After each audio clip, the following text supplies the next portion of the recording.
6 of the DHS shutdown. Tens of thousands of Department of Homeland Security employees showing up again to work with no paycheck in sight. Rent and the mortgage due tomorrow.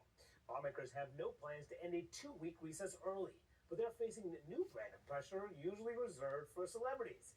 Yes, the TMZ treatment. Republican Senator Lindsey Graham was photographed at the most magical place on earth, even boarding Space Mountain. And it's a bipartisan pursuit. Democratic Congressman Robert Garcia was also photographed in a Las Vegas casino bar. TMZ editor Harvey Levin put it like this. They are insulting our intelligence by thinking, oh, we can get over on them by blaming it on the other party. It's not the other party, it's both parties.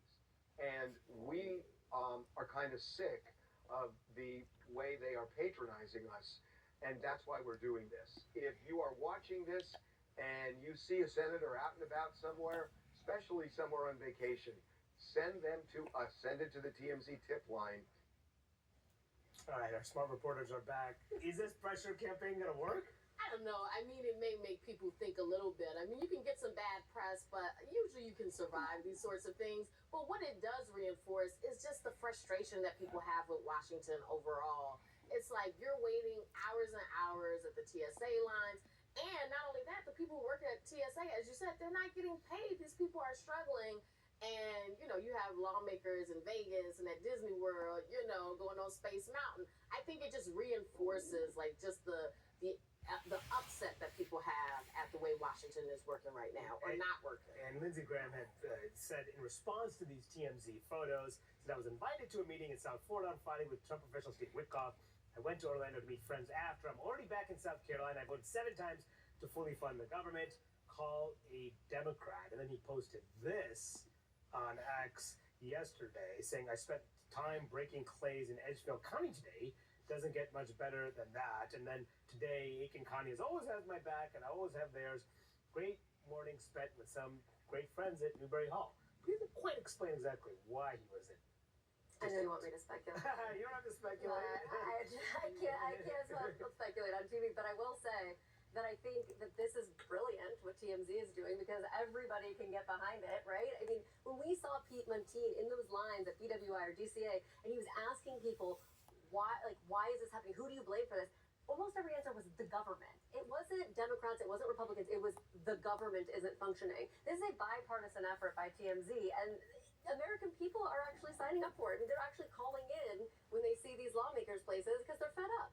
Yeah, I have a couple things that I think should be pointed out. First, Lindsey Graham framing this as I just made a side trip on off the cuff to Disney World and ended up on Space Mountain. My family has been planning for Disney World for the better part of 5 years. It is incredibly complicated. I know, that is getting a reservation is definitely yes, and to get to the front of the line on Space Mountain, that is not a side trip. That's 10 hours. And first, second, And it costs more than to go to Europe. Mario, I feel like this is your moment because the hole in what TMZ is trying to do here is find me an American who knows any more than 5 of the 535 members of Congress and what they look like. So, Manu, I think you could create guide videos, let me tell you who this random dude from the 8th District of South Carolina is. I think that would be really, really great. Well, at least we have some new competition. That's for sure.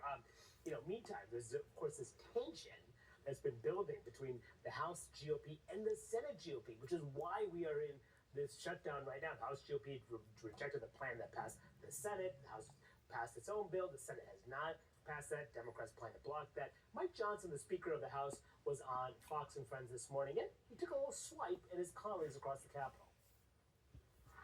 If the House members are in their districts working right now, we can bring them back on a moment's notice for a vote. The Senate has to do their job and help us on this heavy lift. We have to get the government funded, and they're playing games with real people's lives. So, Crystal, where is the president in this? Because the House has passed, the Republicans are blaming each other. The Senate Republicans wouldn't have moved forward on Thursday with their own plan if they didn't think Trump was going to sign this. I think they thought that Trump was going to sign it. They had run it by Trump. They had told him what they thought that they could get out of that deal. But Trump was not 100% on board, which we know. He was saying that out loud. I mean, he said that anything that didn't fund ICE or Border Patrol was something that he didn't care for. But he did seem to be giving them a wink, wink, nod, nod. I'm going to stop fighting this. You don't have to stop making deals. I'm just going to let it go.